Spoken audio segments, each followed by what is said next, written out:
चौकी की स्थापना करें, फिर मां दुर्गा की मूर्ति या फोटो को स्थापित करें। उसके बाद विधि विधान के साथ कलश स्थापना करें। जय माता दी भक्तों, नवरात्रि में हम मां के अलग अलग रूपों की पूजा करते हैं। आज हम इस वीडियो में जानेंगे कि पहले दिन मां के किस स्वरूप की पूजा करें, पूजा की विधि क्या है और मां की कथा सभी विस्तार से बताएंगे। नवरात्रि के प्रथम दिन हम मां के शैलपुत्री रूप की पूजा करते हैं। माता पार्वती पर्वतराज हिमालय की पुत्री है। शैल का अर्थ है हिमालय और पर्वतराज हिमालय के यहां जन्म लेने के कारण माता का नाम शैलपुत्री पड़ा।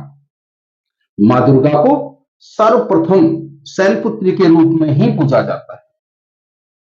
हिमालय के वहां पुत्री के रूप में जन्म लेने के कारण इनका नामकरण हुआ शैलपुत्री।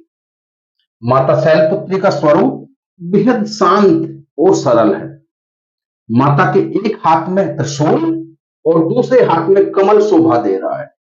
मां अपने नंदी नामक बैल पर सवार होकर संपूर्ण हिमालय पर विराजमान है। इसलिए माता शैलपुत्री को वृषोरूढ़ा और उमा के नाम से भी जाना जाता है। यह वृषभ वाहन शिवा का ही स्वरूप है। यही देवी प्रथम दुर्गा है। यही सती के नाम से भी जानी जाती है। माता की कहानी एक मार्मिक कहानी है। आइए जानते हैं उस कथा के बारे में।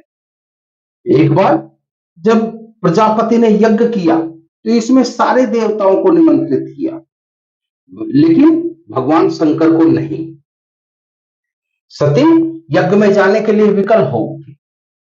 शंकर जी ने कहा कि सारे देवताओं को निमंत्रित किया गया है सती, लेकिन उन्हें नहीं। ऐसे में वहां जाना उचित नहीं है।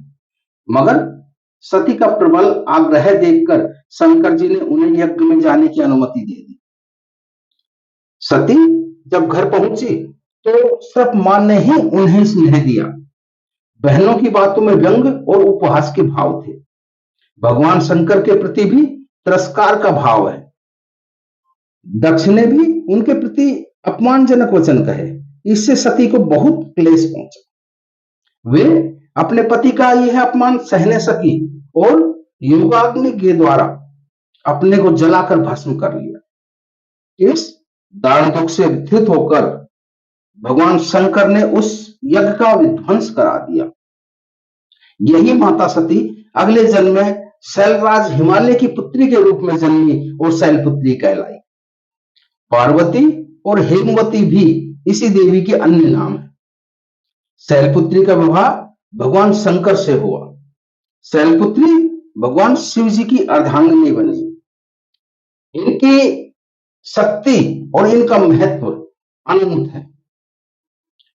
नवरात्रि के प्रथम दिन ब्रह्ममुहूर्त में उठकर स्नान आदि से निवृत्त होकर स्वस्थ वस्त्र धारण करें, फिर चौकी की स्थापना करें, फिर मां दुर्गा की मूर्ति या फोटो को स्थापित करें।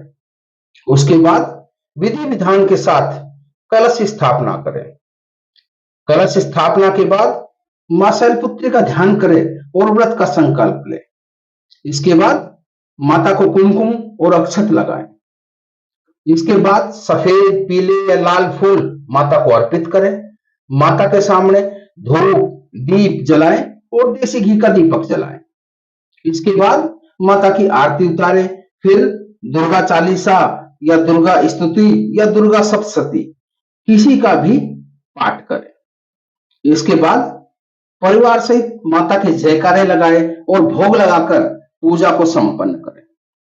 शाम के समय में भी माता की आरती करें और ध्यान करें। आरती के समापन के बाद मां से क्षमा याचना जरूर करनी चाहिए।